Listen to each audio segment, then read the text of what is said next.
Mesdames, Messieurs, peuple congolais, chers membres de la diaspora, chers membres de la résistance et chers patriotes, individuellement et collectivement, du nord au sud, de l'est à l'ouest et au centre, tant au niveau citoyen qu'intellectuel, politique, militaire, religieux et ou spirituel. Je vous informe que l'enjeu de cette vidéo d'intérêt général et extensionnel est géopolitique sous-régional, et notamment entre notre pays, le Congo-Brazzaville, et notre grand voisin, la République démocratique du Congo, et les satellites occidentaux et chinois d'exploitation des matières premières en RDC par les sangs des Congolais de la RDC. Je parle ici du Rwanda, de Paul Kagame, et de l'Ouganda de Museveni. Et avant de vous clarifier ce débat, déjà citoyen, intellectuel et politique et géopolitique, j'ai d'abord deux observations à vous faire passer. La première observation sur deux qu'il faut avoir à l'esprit et ou dans la tête. Vous, Congolais de Brazzaville, je vous informe que sans le retour du président Donald Trump aux affaires aux États-Unis, nous aurons chopé la dynastie de Sassou Nguesso, Christelle Sassou Nguesso, qui a volé le pétrole de notre pays et qui est au deuxième ou troisième rang des pilleurs de notre pays. Sans le retour de Donald Trump, nous aurons chopé Denis Christelle Sassou Nguesso, la dynastie de Sassou Nguesso.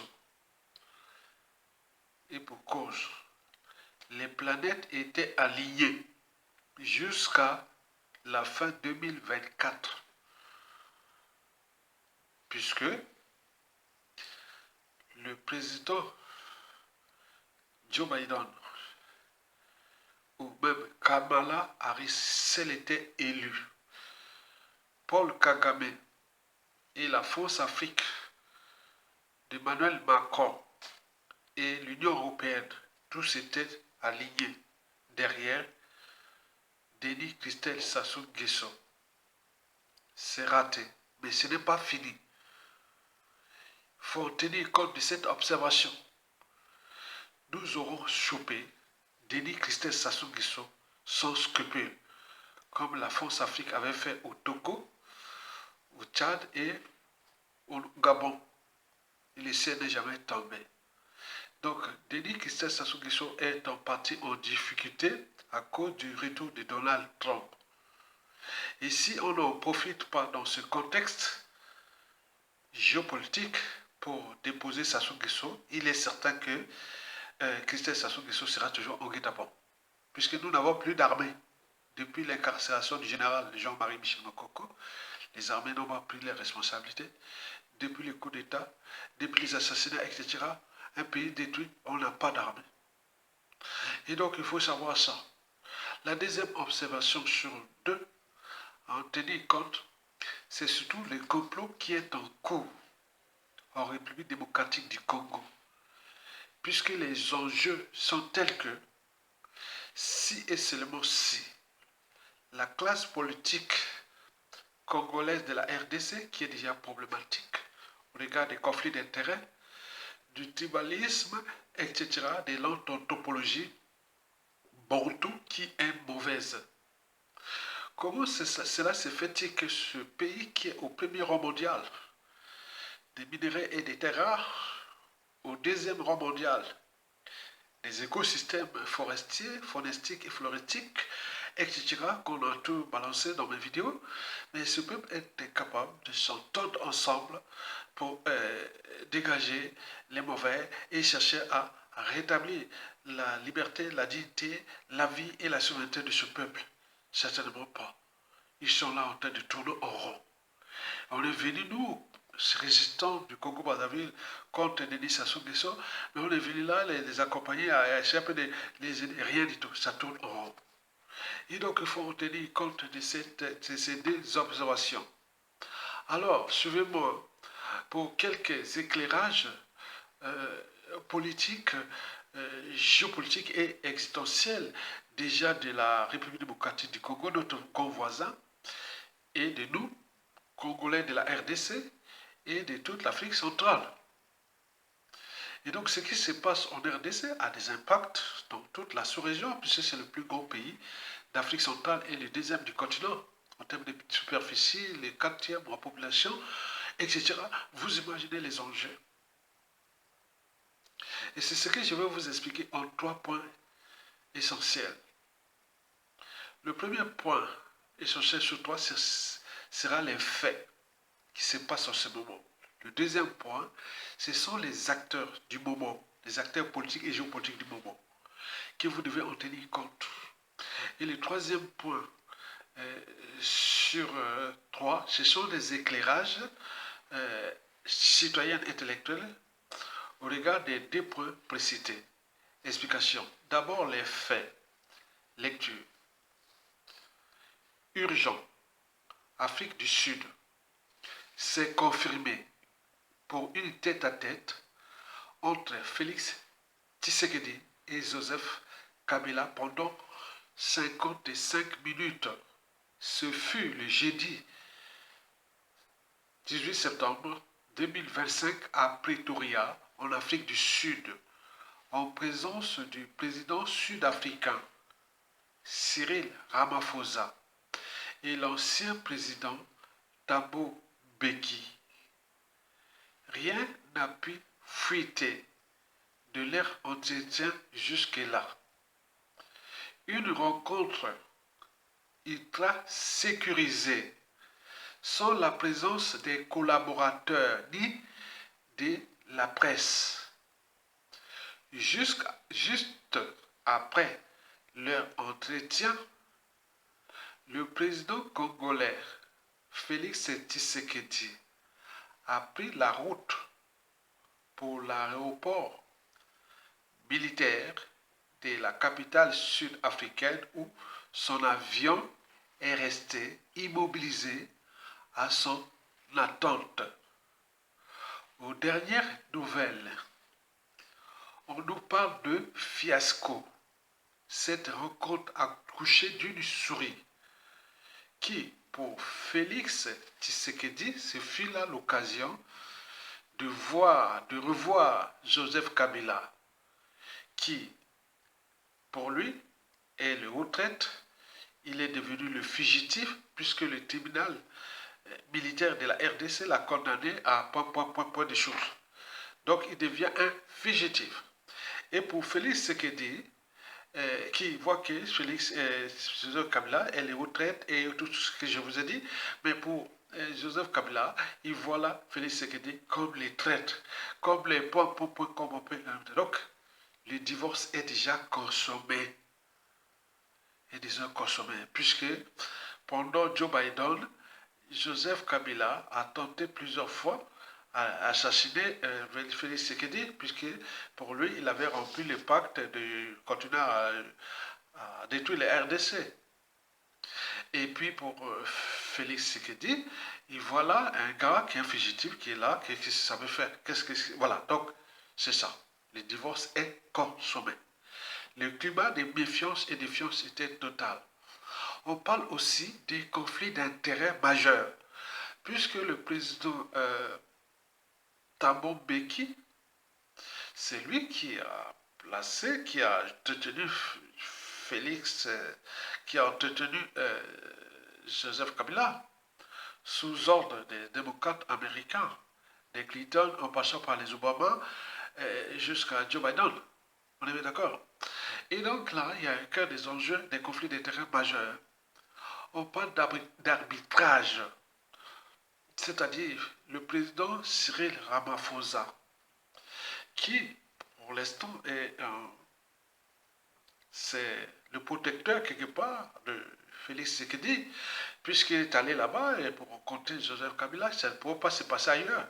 Joseph Kabila ne pouvait pas rencontrer Félix Tshisekedi nulle part. Okay, là, en Afrique du Sud, puisque ses parents quelque part sont encore là, mais Félix Tshisekedi, pareil, puisque le président actuel de la RDC, de l'Afrique du Sud, Cyril Ramaphosa, est en connivence avec Félix Tshisekedi. Mais on dit que Félix Tshisekedi et le président Cyril Ramaphosa sont dans le même bateau. Donc on ne sait pas comment va se terminer cette affaire. Puisque on est au cœur des conflits d'intérêts majeurs, des enjeux majeurs. Maintenant, passons aux acteurs de cette rencontre.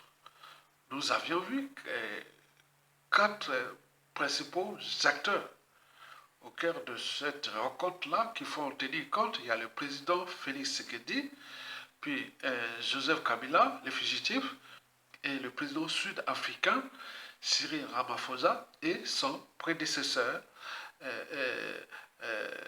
Thabo Mbeki. Pas de prédécesseur, mais c'était l'ancien président Thabo Mbeki qui avait succédé à Nelson Mandela. Ce sont tous les gens qui avaient lutté contre l'apartheid. On est d'accord? N'oublions pas que ça, c'est le décor.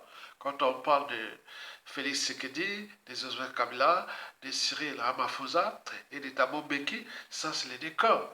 Mais quel était l'envers du décor? Quel est l'envers du décor? Ce qui est derrière? C'est ceux qui tirent les ficelles derrière, les donneurs d'ordre et toute compagnie. Vous le savez que la RDC est au premier rang mondial des minéraux et des terres rares au monde, indispensable aux technologies civiles, militaires et aérospatiales. Jamais un pays au monde n'a été pillé comme la RDC. Donc il y a des donneurs d'ordre, il y a des parrains autres. D'abord, le premier, ce sont les démocrates américains qui avaient placé Joseph Kabila en tuant le maoïste, les Chinois, celui qui était l'homme des Chinois ou les maoïstes, Laurent Désiré Kabila.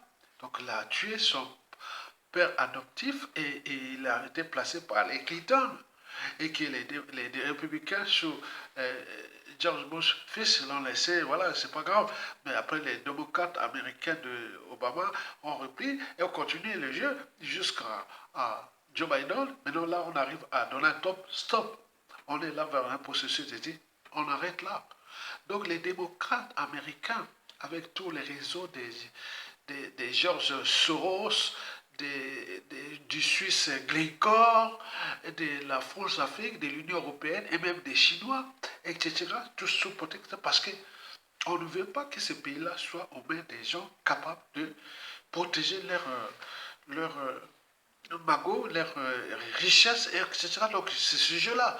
Donc, au ce moment, les climats géopolitiques, géostratégiques autour de ces minéraux sensibles est problématique. Donc ceux qui tirent les ficelles là, sont là, hein, que je vous ai précités, puisque le modèle d'exploitation des minéraux sensibles de la RDC s'est fait quoi?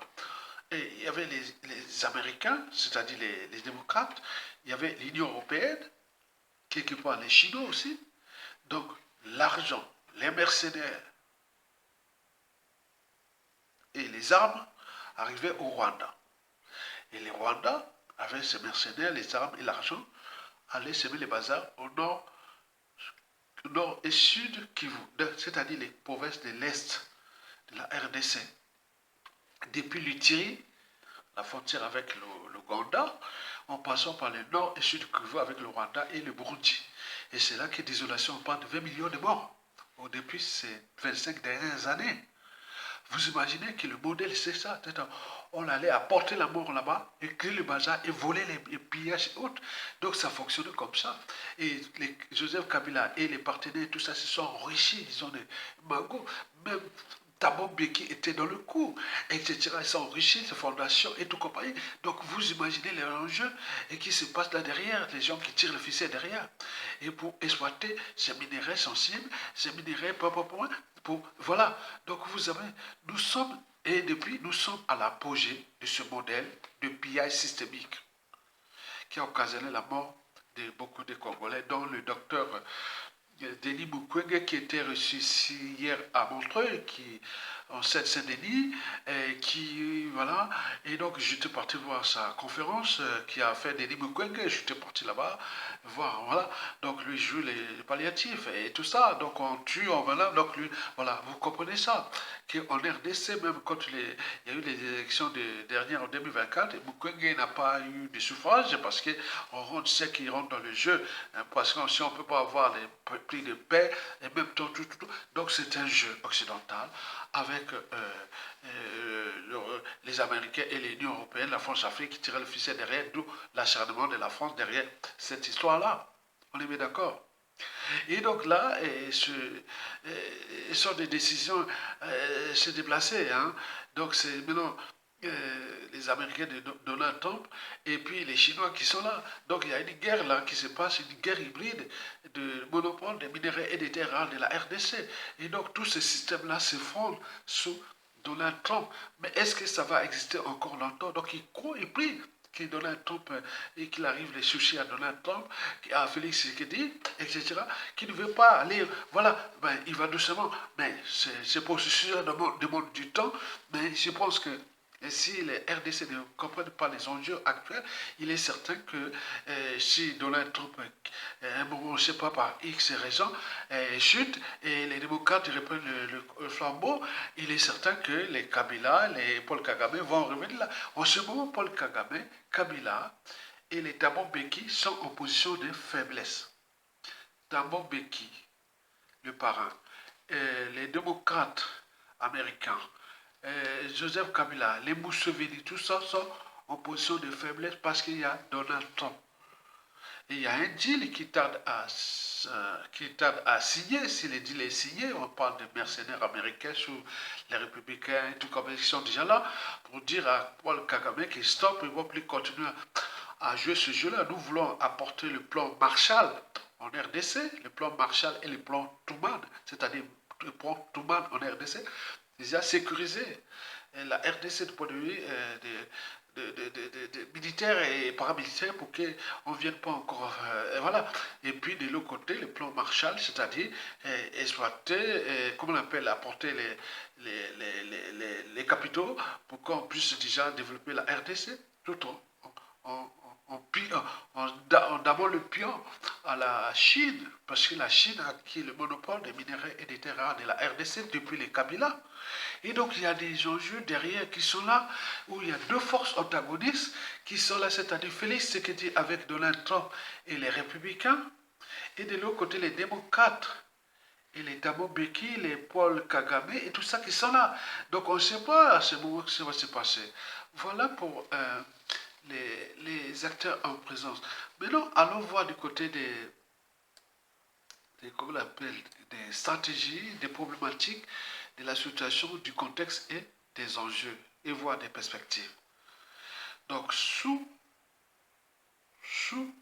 le plan général, nous sommes en présence de deux forces antagonistes qui sont là.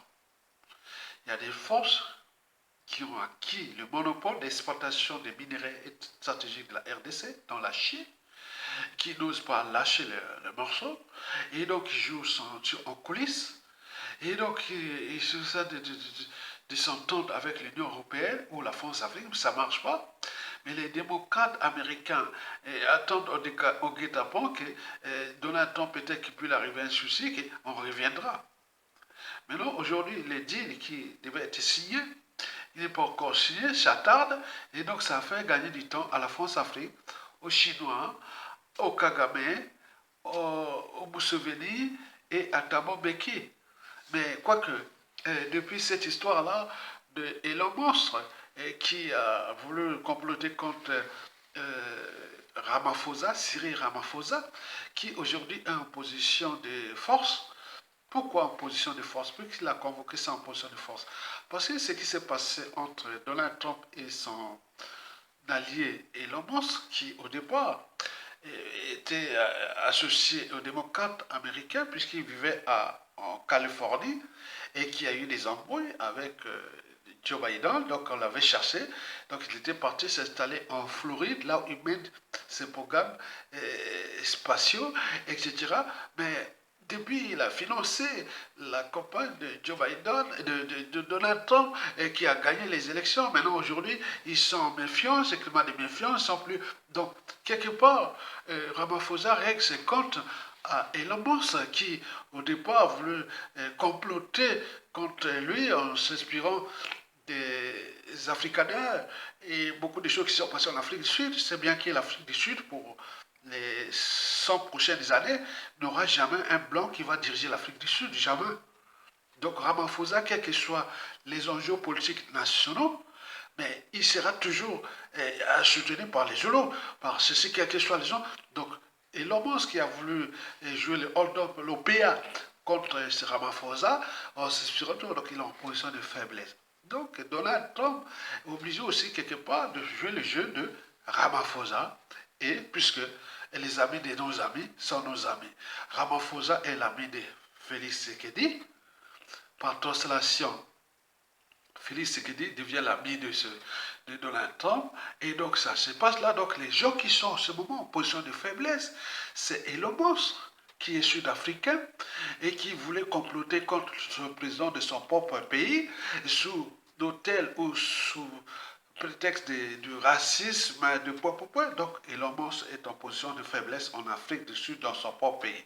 Et donc, Félix Tshisekedi qui arrive là-bas, il savait qu'il était certainement en terrain miné, puisqu'il y a encore les Thabo Mbeki, qui sont avec les Kabila, mais avec les Paul Kagame, mais il sait bien qu'il a encore un allié puissant qui est là, c'est les Ramaphosa qui a joué les jeux, qu'il est venu, donc ils sont venus là-bas, ils ont accouché d'une souris, puisque le divorce est consommé. Donc l'enjeu de Félix Tshisekedi, c'est que de mettre hors d'état de nuit totalement Joseph Kabila.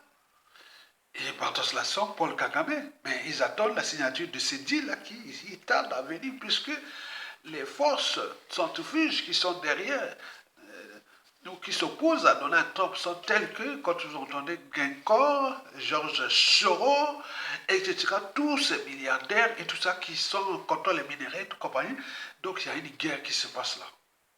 Et donc vous êtes en présence de quelque chose qui va se passer, soit Félix Tshisekedi va encore se représenter, en 2028, on ne sait pas, où Félix Tshisekedi va être viré par X régent et qui arrive, on ne sait pas, mais dans tous les cas, il est en train de se préparer, il est en train de jouer un jeu. Pour lui, c'est stratégie d'un côté de protéger son pays et qui déjà s'est contesté, et de l'autre côté, j'ai perspective parce que ce qui s'est passé déjà à l'échelle nationale, avec tout ce qui s'est passé entre les Katumbi, les Kabila, les Peuple, donc laisse quand même des portes ouvertes à des perspectives problématiques pour Félix Tshisekedi. Donc il est obligé de consolider son régime ou trouver des alternatives de l'après 2028 qui se dessinent. Donc en réalité, Félix Tshisekedi cherche à éliminer Joseph Kabila, par tous les moyens. Et par translation, Paul Kagame. Inversement, Paul Kagame et Joseph Kabila cherchent par tous les moyens d'éliminer Félix Tshisekedi. Et donc pour nous, peuple congolais, au regard de toutes ces problématiques, au regard du contexte et des enjeux, il faut se dire que Félix Tshisekedi fut quelque part pour nous l'un des paratonnerres, sans le savoir. Au départ, il était avec les Sassou Nguesso et tout compagnie, on le sait. Mais depuis ces histoires-là, que Sassou Nguesso était dans le coup géopolitique de les vincer ou de l'éliminer, Félix Tshisekedi et Sassou Nguesso sont désormais en climat de méfiance. Alors pourquoi il n'est pas capable de nous aider à se débarrasser de Sassou Nguesso? Parce qu'il y a encore des parents occidentaux, la France, l'Afrique, les Américains sont ensemble.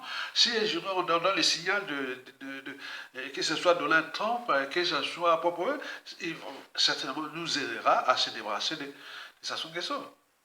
Parce que même les Denis qui disent Sassou Nguesso n'a plus de marge de manœuvre chez les Aïwa, dans la RDC, parce qu'on sait bien. Donc, nous sommes nous-mêmes le problème de nos problèmes. Nous sommes nous-mêmes les acteurs et hôtes de la libération. Donc, levons-nous, débarrassons-nous de ça, parce que si on ne profite pas de ce contexte géopolitique, géostratégique, qui est en faveur de nous avec Donald Trump, au moment qu'il partira, s'il part à tout instant, il est certain que ça va se terminer mal pour nous, peuple congolais.